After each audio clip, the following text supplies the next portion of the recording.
الشفاط اللي كان مليان دهون اهو، أنا في ربع ساعة يعني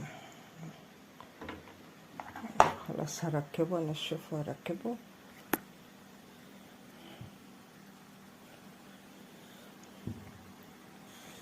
ده الدرج اللي كان مليان زيوت.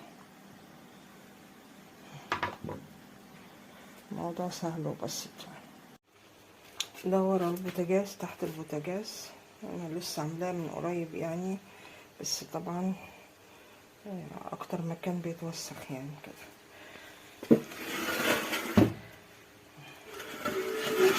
هنا بقى الكارثة الكبيرة، الشباك والسلك، دهون طبعا على السلك كده.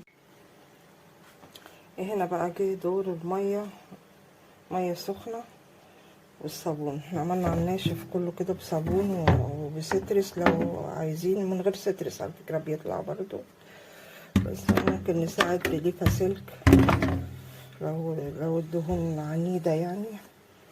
بس خلاص انا كده مية بقى، مية سخنة بليفة بقى تانية وبالصابون عادي بقى، نغسل زي ما بنغسل اي حاجة بلاستيك بقى عندنا.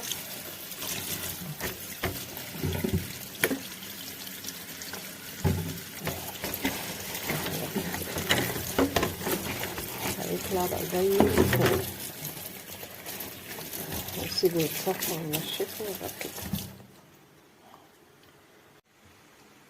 ده الشفاط عايزين ننضفه.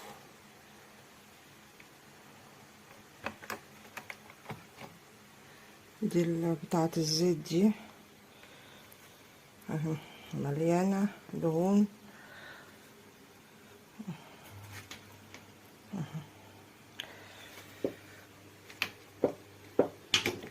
اهي كده واضحة.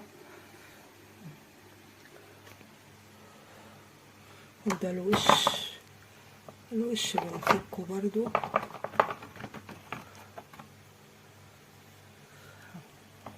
وحالته بالمنظر ده.